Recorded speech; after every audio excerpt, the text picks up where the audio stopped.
Hello everyone and welcome to another Stat 437 lecture video. In today's video we are going to be exploring discrete time to event data in R. So we're going to actually be taking some code, we're going to be looking at what discrete time to event data actually looks like and sort of playing around with some of the ideas that we've been talking about in the lectures. Now at the end of the last lecture video I had said that this is going to be our last video on discrete time to event data.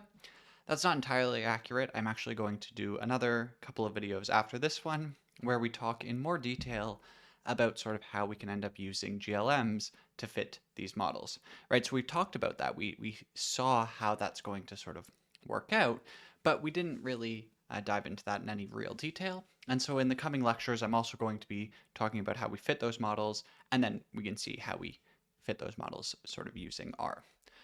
And so hopefully with those, everything with discrete data will be very clear. Now, as always, today's code, today's data, it's available on the course website if you want to take a look, if you want to follow along. And if you have any questions about anything that I'm doing, please ask away. But hopefully this serves to sort of clarify some of what it is that we've been talking about. So with that, I'll open up R here and we can get going. So the data that we're going to be looking at is actually data from the teaching example that I showed in the previous lecture, right? And so this is available on the course website. You can read it in and we can take a look sort of at the data set here. And you can see that it's a very simple data set. So the ID corresponds to each individual. The X is going to be the time, and so this is either going to be the time that we observed an event at, or the time that they were censored at. And we have this censor variable here that's going to be a 0 when the individual was not censored at the end, and it's a 1 if the individual was censored. So you can see individual number 5 here. We observed at 12. 12 is the maximum that we could observe, and they were censored. So this person never actually quit. Okay, and so we can start by just trying to get a sense of some of the sort of more concrete statistics about this data here, right? So we could take a look at, what is the total number of individuals. We could also take a look, and so the total number of individuals is 3,941. So there's 3,941 rows in the data. We could also think about defining, say, the number of people who were censored, and to get that, we could just take the sum of that censor variable, right? And so in terms of censored, we have 1,734 individuals who are censored. And so 1,734, if we divide that by 3,941, you can see that's about 44% of people were censored. And so, we could fill this out with the complement n minus n censor is going to be the number of events, which, is just 2,207. And so slightly more than 50% of people in this data set we observed an event for, so they quit their job while they were teaching. Right, and so this sort of just gives us a sense, but you can see that censoring is a really pervasive problem here. Roughly, whatever that was, 44% of people are censored in this data. And so because of that, any analysis that we do that ignores censoring is not going to give us useful estimates. All right. So the first thing that I sort of want to do beyond just having loaded in the data and, sort of discussed some of the basic exploration is to talk about the actual format of the data here. So when we were looking at longitudinal data, we saw that there was this idea of either the data set being wide or the data set being long. Now we're not going to have exactly the same situation here. And part of the reason for that is because if you see, when we view our teacher's data set, we're actually able to really concisely store this data because ultimately we just need to know what was the time that the event happened at, and was it an event or was it censoring, right? But sometimes it's going to be useful to have this in sort of a more expanded form. And so the idea here is that either we can have person level data, which is one row for each individual, and that's going to be what we have in front of us right now. So this is called person level because each row represents a single person's observations. You could also think about having one row for every time that a person was observed inside of the data set at each period. Okay? And so that would be called person period data. And the idea there would be if you look at this second individual, right, they quit in year 2. And so instead of just having this one row that says individual 2 quit in year 2, what we would do is we would have individual number 2 in year 1, they didn't have any event. Individual in year 2, they did have an event, right? And so we would have 2 rows for this individual. For individual number 5, we would end up with 12 rows for them, and none of those would have an event in it. And so this is the idea of either having person level or period level data. Now, on the course website, I've provided a function, and I'm copying this in here. It's this PLPP function, so person level, person period. And the idea is that it can take in a data frame, you give it an ID, the period, an event indicator, and you also tell it whether you want to get the person period or the person level data, and then it will return a data frame that has the correct data format. So if I just load that function in here, then we can come down and we can actually sort of call this, the first data set that we have is already in person level data set. So maybe I'll just call that define teacher's person levels there. But we could also define this teacher's person period data set. And what we're going to want to do is we'll call this PLPP function. We're going to pass in data equals teacher's person level. The ID is called ID. That's just the column name, right? The period is, we've called it X in our data. And then the event is given by censor, okay? And so this just has to be an indicator as to whether it's an event or whether it's censoring. And then finally, we provide the direction. And in this case, you'd want to provide either period or level, but we want to go to the period. And so we should be able to save that off there and just run this code. And if we now take a look at teacher's PP, and we can view that here, you can see that it looks almost exactly the same, right? So the first row is exactly the same. But then for individual number 2, we have a row for individual 2 in period 1. They were not censored in period 1, but then at the end here, the event actually did take place, right? And so what's sort of important to see here is that this censor column, it's still called censor, but now it's no longer actually a column indicating whether or not there was censoring, because we know individual 1 was never censored, right? And so what this is actually, this is a column that returns whether or not the event happened in that year, right? And so we can look at individual number 5, right? There are 12 rows for them, and in all 12 of those rows, they get a 0. And so what I want to actually come in here and do is I want to rename the columns here, and we're going to call that ID, and then I'm going to call this period and event instead, right? And so then if I come back here, now we see in period 1, individual 1 had an event. In period 1, individual 2 did not have an event, but in period 2, they did. And then same thing with 5, they never had the event, okay? And so with this, then we can sort of, think about looking at each of the individuals, right? And so if I take a look at, say, just the subset of teachers who were in the person level data set, and I just want to grab out 2 people. So we can say 5 is one person that we've been looking at, and we can also talk about individual 32 here. And so you can see that individual 5, was censored in month 12, and individual 32 had an event in year 3. Sorry, it was year 12, not month 12. And so if we just want to take a look at the teacher's PP, just to really solidify what we're looking at here, we can take a look at number 5. And for number 5, as we'd expect, we have all 12 rows there where they didn't have their event. And then if you're trying to take a guess as to what it would look like for individual number 32, well, remember they had the event in year 3. So you should have no event in year 1, no event in year 2, but some event in year 3, right? And so that's exactly what we get there. Right, so just like with long and wide format, we should be feeling comfortable exchanging between person level, person period, and you can always use that function that I've defined here. It should hopefully accommodate all of the needs inside of this course, and if you run into any issues with it, definitely just let me know. The next thing that I want to take a look at is doing this life table analysis. So we really emphasized in the lecture so far that part of what's nice about the hazard function and the survivor function estimate that we talked about was that they can be computed directly from life tables. And so how might we be able to sort of get that life table for us? Well, I'm going to define a life table variable here. And it's going to be the result of a table call, which sort of does this counts table. And so you can sort of think about this as providing the rows and the columns. And so we'll do this from the teacher's period data set, and we'll provide the period, and the other will be the event.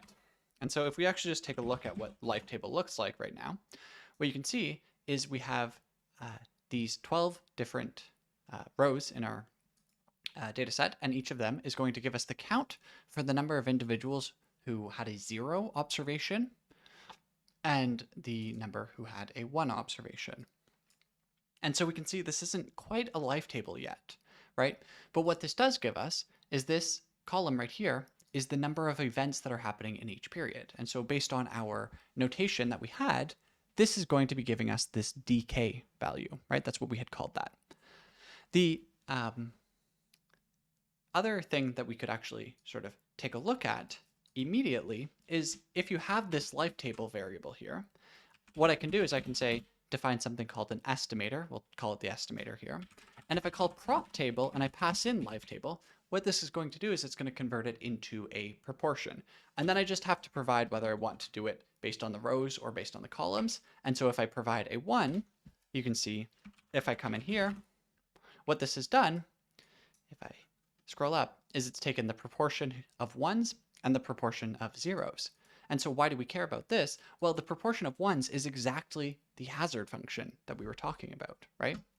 And so right here, you can see that just by calling the table and then the prop table, we get that estimate for the hazard function that we were interested in, right? And so, we could think about sort of trying to start with this as a deriving the estimator for the survivor function, right? Because if this is our estimator for the hazard function, well, we know that the survivor function we estimate by taking the cumulative product of this.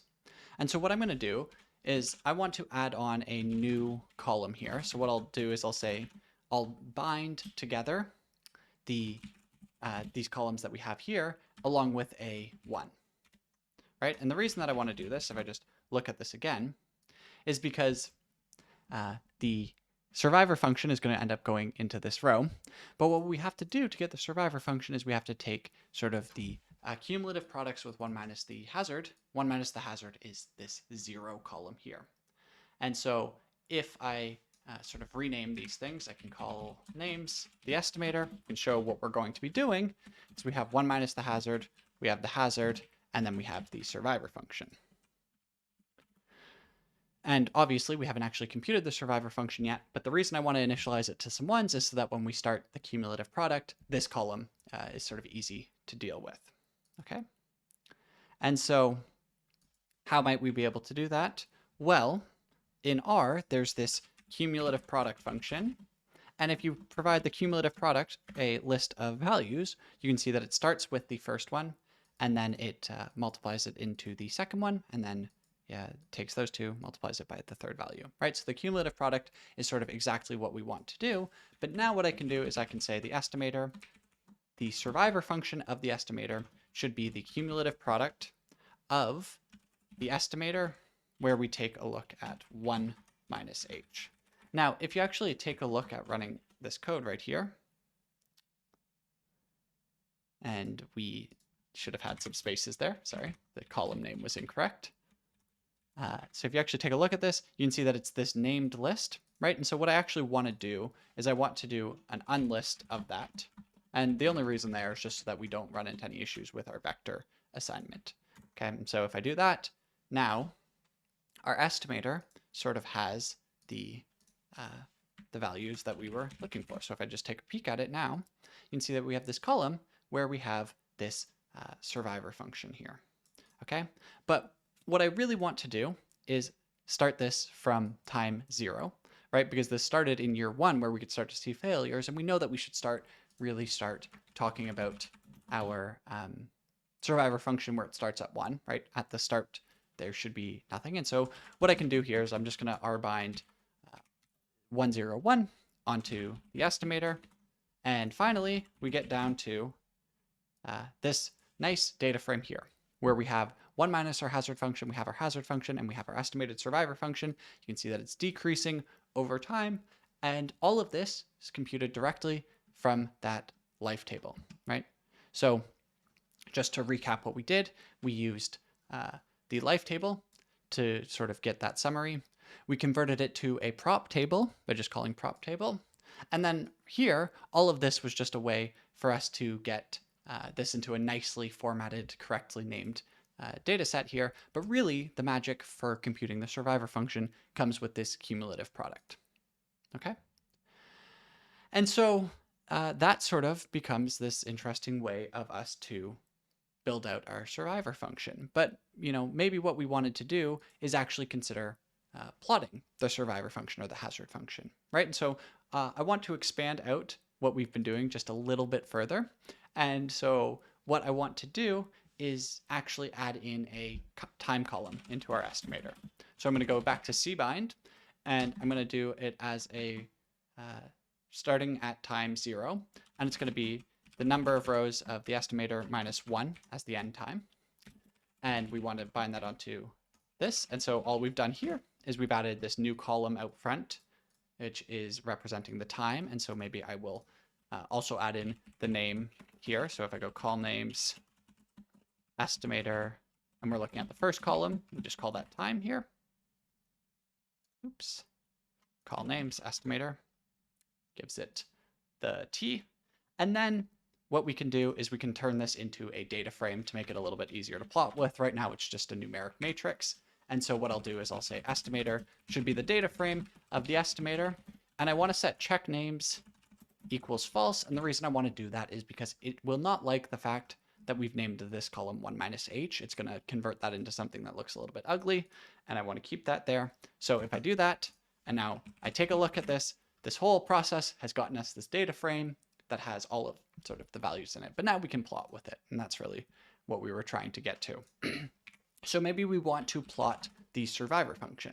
So I can just come in here and I can just say plot s based on t. And we can take the look as the estimator and, say the type equals to both, for instance, right? And so just scroll this over, end up rerunning that code so that the actual plot shows up here. And you see that we have this estimated survivor function, right? So that's great. And so now we can start actually thinking about plotting this, right? And so instead of plotting the survivor function, why don't we take a look first at the hazard function. And with the hazard function, I'm actually going to subset this to be greater than 0 because we've defined the hazard at time 0 to be 0. And so that's not going to be sort of the most informative there. And we will do the data's estimator and we'll set the type equals both as well. Now we'll pull over this so that it plots nicely and we run that. And you can see that we have this sort of general pattern for our hazard, right? So we're sort of kind of a constant hazard for the first few years. And then the hazard decreases. And so what does this mean? Well, in the first few years, we have a fairly high chance of stopping. But then if you make it past whatever this is, about year 4, your hazard naturally is decreasing over time. And so the probability that you quit, given that you've made it to year 10, is a lot lower than the probability that you quit starting in year 1.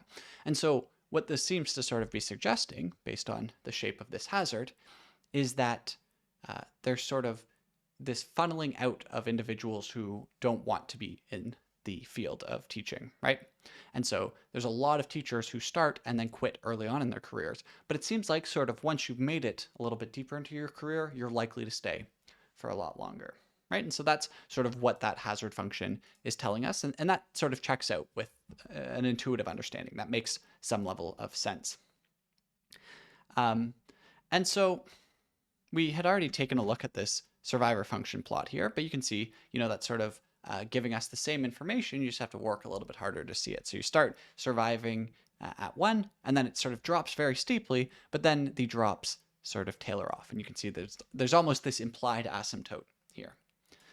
Now, one thing that I would like to sort of emphasize is what would have happened if instead of using this cumulative product estimator, if we had used that other estimator that we talked about where instead you were looking at the proportion of individuals who are still remaining over the total number of individuals, right? And so what we can do is if you come up back into here, and we'll just say, looking at what I would like to call the margin table of the life table, and we do 1, what this is giving is it's that sum of each of the rows inside of our life table. Okay, so this 3941 is this 3485 plus 456. And so if we call this margin table on our life table, this tells us how many individuals were at risk during each period. So this is our RK value, right? And so we had talked briefly about if you take this value and you divide it by n, right? Well, this sort of gives you the total number of individuals, or the proportion of individuals who are at risk still at each time period, right? Now, this is actually technically offset by 1 because at the first period, everyone is still there. And so if you were to sort of combine this with a 0 onto the end of it, this is sort of that naive estimator of the survivor function. So what I'm going to do is I'm going to define, say, a column S2 here, and I'm going to just be this sort of naive estimator for the survivor function. So this doesn't take into account censoring. We've said that this isn't going to be valid, but I want to sort of show why that's the case, okay? And so then we have this plot of our survivor function here, and maybe I'll copy this down here so that we can work with it a little bit.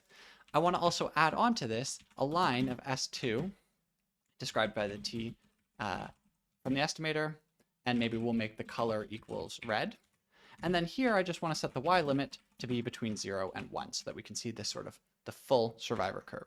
And so you can see at the top here, what we have is this, this curve that looks exactly like what we had before, except we have it going sort of from 0 up to 1. And if we add on this red line, you can see that what happens is it's the exact same estimator up till time 6. And that's because censoring starts in year 7. Right? We don't have anyone who was censored before year 7. And what we said was that estimator is valid as long as there's no censoring. So for the first 6 years, it's a perfectly valid estimator. But then after that point, we start to see these two estimators diverge. And the problem is that this naive estimator, anyone who is censored, we're saying, well, they're out of our sample, so they must not have survived to this point. And that's not the case, right? And so you can start to see this really large divergence where at the end, we don't have anyone left in our data set because everyone has either been censored or had their event. And so we're down to 0, whereas the actual estimate is above 0.4. Okay. And so that's why we really want to make sure that we're using that cumulative product. But you can see from that sort of demonstration there that they are the same estimator until censoring gets involved. Okay. But so then we can ask this question. The last sort of thing that we had been talking about a lot was this discussion of means and medians. And so if I just add a line here, let's say a horizontal line at 0.5, and let's say that the line type is 2, just to make it a dotted line, you can see that this right here, whatever point my mouse is at, is sort of the ideal situation for our median estimate.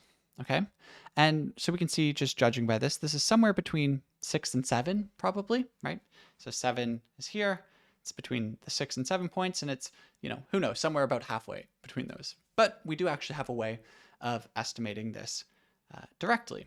And so how would we go about that? Well, I'm going to just take a look at our estimator here and close off this plot because we don't actually need it.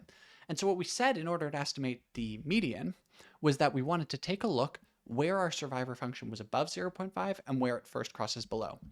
And so if I come down here, we can see that at 6, our survivor function estimate is 0.518, and at 7, it is 0.486935, right?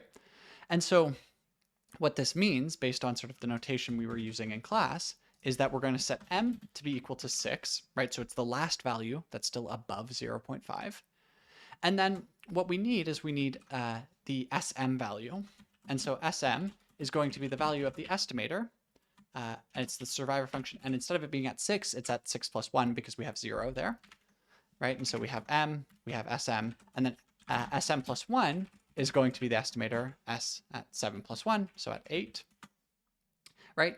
And then in order to estimate the median, what we said is we take M, and then onto M, we add SM minus 0.5 divided by SM minus SMP1, right? And if we look at what that median estimate is, it's 6.6, which makes about roughly sense, right? Like we saw on that graph, it looked like it was about halfway between 6 and 7. That was the median estimate. Okay, and so then if maybe onto this plot, we add V is equal to median, line type, say 3, you can see that we cross exactly where we would expect to cross, or roughly speaking. Okay, so that's sort of how we would go about getting that median there, right? But now, because we sort of computed this, and I've claimed that we're going to have our means be biased, it's probably worth just taking a quick look at the bias that we would actually be experiencing there, right? And so we have this median, it's about 6.6, right? And so what might we have seen if we had looked at the mean? And so if we just take a look at the mean of teachers X, right? So this is from our original data frame here.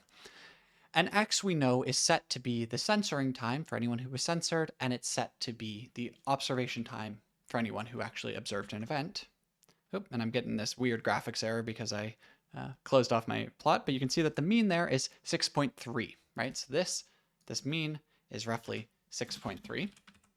And then if I just take a look at the mean of teachers who, say, the subset of teachers where they were not censored, so we observed an event of them, and we take a look at the mean of this, you can see that this mean is 3.7.